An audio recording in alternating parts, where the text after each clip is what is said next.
Time and air are running out for 5 people aboard a submersible that vanished in the Atlantic Ocean while on a voyage to see the wreckage of the Titanic. Welcome back. I'm Mark Brown. I'm Giovanna Lotta. You're watching Eyewitness News at 5, live on ABC 7, Hulu, and wherever you stream. Help is coming in from around the world as the U.S. Coast Guard and Canadian forces comb 10,000 square miles of ocean to find the sub. Their oxygen estimated to run out by Thursday morning. The expedition set off from Newfoundland, Canada, Friday with a ship carrying that submersible. The sub then set off on Sunday and disappeared less than 2 hours into what was supposed to be an 8 to 10 hour round trip. The 5 people on board, Pakistani-British businessman Shahzada Dawood and his son Suleiman, 19 years old, French explorer and renowned Titanic researcher Paul-Henri Nargolet, British billionaire adventurer Hamish Harding, and the CEO of OceanGate Expeditions, the company that put this on, Stockton Rush. And joining us now is Dr. Jules Jaffe, a research oceanographer at UC San Diego. Thanks so much for joining us this afternoon. New reports out today suggest submersible craft experts were concerned as far back as 2018 about the potential for catastrophic problems with the Titan. What were those concerns, and what sorts of safety features should a submersible have? Yeah, those are really great questions. I would say it's always, we've always said that hindsight is 20/20, and I did read that article about the concern. What I know is that the vehicle itself employs advanced technologies to make it ultralight that creates it to be easier to launch, and certainly that's the way we go to optimize. If you're sitting in a bottle, you don't want the bottle to leak. There's not much you can do about that. But otherwise, it does have some features. We previously had acoustic communication, and somehow that broke off after an hour and 3/4. And I'm presuming that the vehicle had some sort of a transponder that it sends out an acoustic signal, so it could be localized underwater. But if there's no electricity, you're sort of SOL on that one. And then the other part of it, I did read that the vehicle has ballast weights. So things that are heavier than water sink, and things that are lighter than water float. And when they ballast the ship with the 5 participants on it, they're pretty much neutrally buoyant. And then in case of an emergency, I'm assuming they could just kick those weights out, so it would in fact come to the surface. So the lack of acoustic communication is non-existent. I'm assuming they have no idea where it is. And hopefully, if they didn't get tangled up in the Titanic mess, the remnants of the boat on the seafloor, they could kick those ballast weights and come back to the surface. So that's about all we can do. We could have a battery backup system, I suppose, that would be used in case there was catastrophic loss of electricity.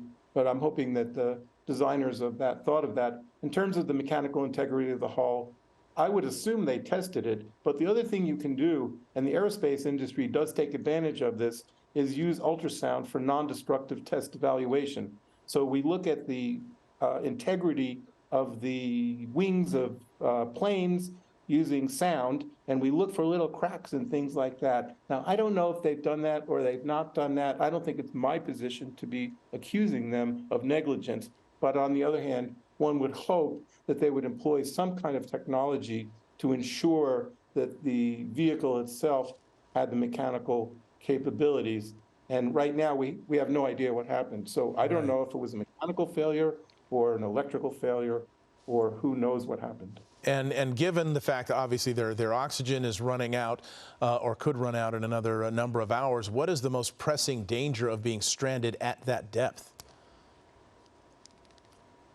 Well, I think it's suffocation, obviously. I mean, if the vehicle hull is still intact and they run out of oxygen, it will be very sad for them. And the other part of the story is if we were able to figure out where they were. Right now, we have no idea where they are. And so in the ocean, things happen slowly. The big boats go maybe 30 miles an hour. Submersibles go tens of miles an hour. So everybody's rushing out. They've deployed a beautiful French research vessel that has an underwater robot. And the underwater robot can actually go to 14,000 feet. So if we were somehow able to locate it, perhaps the underwater robot could go and put some sort of a cable on it or a tether, and we could bring it to the surface.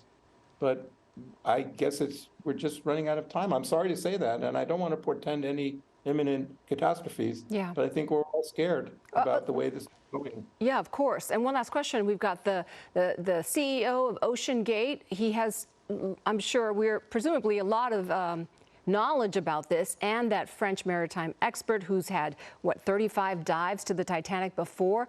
Can their knowledge and expertise perhaps help in any way? If you run out of power, there's not much you can do. Yeah. I don't think there are a lot of options to make it better, to be entirely honest. Yeah. I mean, if they're tangled in the Titanic wreckage, that would be a sad and there's no way to get them out. And if they're floating around in the middle of the ocean, presumably they've already tried to do the kinds of things that they knew.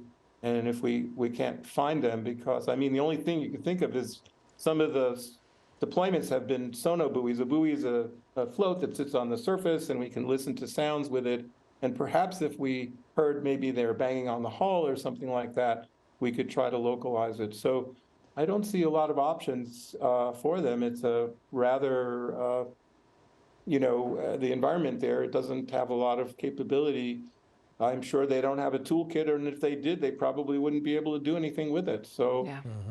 I wouldn't be surprised if there weren't a lot of options that they could. That's a great question, but I wouldn't be surprised if there weren't a lot of options that they could exercise to make their recovery easier that they wouldn't have already tried. Right.